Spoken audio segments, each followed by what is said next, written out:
Welcome to CRB 9 news. Guntur జిల్లా తురకపాలెంలో దళితుల మరణాలు కలకలం, ప్రభుత్వ నిర్లక్ష్యం కారణమని ఆరోపణలు. ఈ రోజు బృందం గ్రామాన్ని సందర్శించి బాధితులను పరామర్శించింది. దళితుల ప్రాణాలు వృధా అయ్యాయి. ప్రభుత్వం తక్షణమే న్యాయం చేయాలి అని పటేల్ డిమాండ్ చేశారు. స్వాతంత్రం వచ్చిన తర్వాత కూడా మా దళితుల బతుకు ఈ రకంగా ఉందని చెప్తాను. చాలా ఆవేదన చెందుతున్నాను నేను ఈరోజు. ఇది అన్ని కూడా ప్రభుత్వం చేసిన హత్యలని చెప్పేసి మీకు నేను మనవి చేస్తాను. రివ్యూ మాస్టర్ గా పేరు పొందిన శ్రీ చంద్రబాబు నాయుడు గారు ఇవెందుకు రివ్యూ చేయలేదని నేను అడుగుతున్నాను. నేను మరి ఇక్కడ డిస్ట్రిక్ట్ పంచాయతీ ఆఫీసర్ని మరి మీరు సస్పెండ్ చేశారా లేదని కూడా నేను అడుగుతున్నాను. నేను ఇంతమంది చనిపోతే ఇంత నిర్లక్ష్య ధోరణి వహిస్తున్నారు. ఇప్పుడు మేమందరం లక్ష్మణ్ రెడ్డి గారు మేమందరం కలిసి తిరిగితే ఇప్పుడు కూడా చెత్తగానే ఉంది అన్న పరిస్థితి.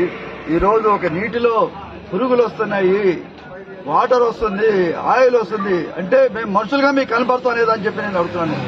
దీనికి బాధ్యత వహించాల్సింది ముఖ్యమంత్రి చంద్రబాబు నాయుడు గారిని చెప్పేసి సందర్భంగా తెలియజేస్తాను. అట్లాగే ఈ విషయాన్ని నేషనల్ ఎస్సీ కమిషన్ దృష్టికి తీసుకుని వస్తాము.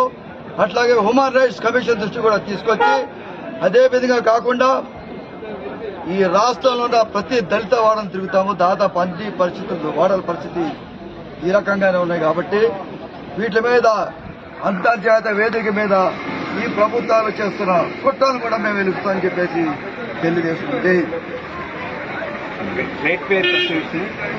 అధ్యక్షులు నారాయణ రెడ్డి